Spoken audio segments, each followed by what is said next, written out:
ایک تحریک چل رہی ہے وہ اسرائیل اور امریکہ کی مصنوعات کا بائیکاٹ کرنے، یہ بھی کچھ غیرت مند مسلمان ایسی تحریک چلا رہے ہیں اور سنا ہے کہ اس کا کچھ اثر بھی ہو رہا ہے۔ اس میں ایک بات مجھ سے بار بار پوچھی جاتی ہے، وہ یہ ہے کہ یہاں پر جو فرنچائز ہیں جیسے میک ڈونلڈ ہے یا کے ایف سی ہے یا اس قسم کے جو کمپنیاں ہیں جن کے کھانے جن کی غذائیں وغیرہ بکتی ہیں، اس کے جو مالک ہیں وہ مسلمان ہیں، پاکستانی ہیں۔ البتہ چونکہ فرنچائز کا انہوں نے معاہدہ کر رکھا ہے، لہذا 5% یا 10% آمدنی کا حصہ وہ ان کمپنیوں کو جاتا ہے۔ تو اگر ان کا بائیکاٹ کیا جائے گا تو خود ان مسلمانوں کو نقصان پہنچے گا جو کہ فرنچائز لیے بیٹھے ہیں۔ تو میں اس کے جواب میں ایک بات عرض کرتا ہوں، وہ یہ کہ یہ مسئلہ فتوے کا نہیں ہے، یہ ایمانی غیرت کا مسئلہ ہے، غیرت ایمانی کا مسئلہ ہے۔ کسی مسلمان، کسی غیرت مند مسلمان کو یہ گوارا نہیں ہونا چاہیے کہ اس کی آمدنی کا 1 پیسہ بھی کسی ایسے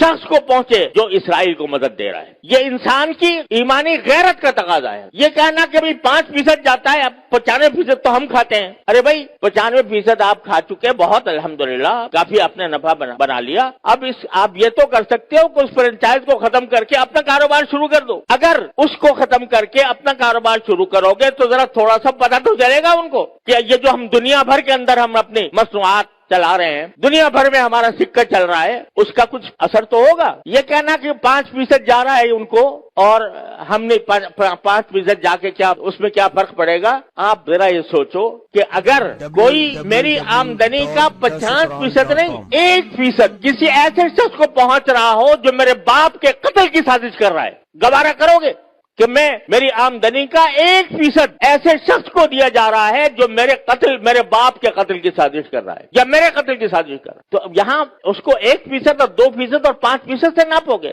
لوگ فتوے کی بات کرتے ہیں، یہ فتوے کا مسئلہ نہیں ہے، یہ ایک غیرت ایمانی کا مسئلہ ہے، اور اس غیرت ایمانی کے تحت یہ میں سمجھتا ہوں کہ کسی غیرت مند مسلمان کو اس کا اقدام نہیں کرنا چاہیے۔ لہذا یہ بھی اس کوشش کا ایک حصہ ہے۔ اور اس وقت یوں سمجھو کہ میں تو یہ سمجھتا ہوں کہ ایک لحاظ سے پوری امت مسلمہ حالت جنگ میں ہے، پوری امت مسلمہ حالت جنگ میں ہے، کیونکہ یہ حملہ صرف فلسطینیوں پر نہیں ہو رہا، معال کار اس کا اثر پورے عالم اسلام پر پڑنے والا ہے۔ لہذا حالت جنگ میں ہے۔ جب اس حالت جنگ میں ہے تو جو لوگ عالم اسلام کے خلاف یہ سازش کر رہے ہیں ان کو کسی طرح بھی نفع پہنچانا، چاہے وہ 1 پیسے کا ہو، یہ ایک مسلمان کی غیرت کو اسے گوارا نہیں کرنا چاہیے۔ لہذا میں اس بات کی حمایت کرتا ہوں کہ ایسی چیزوں کا بائیکاٹ کیا جائے جس کا فائدہ ان طاقتوں کو پہنچ رہا ہے۔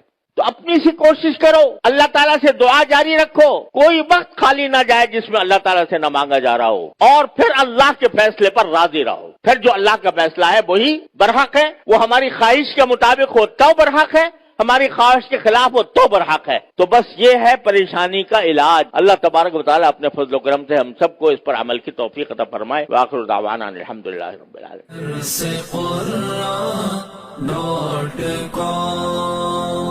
www.darsequran.com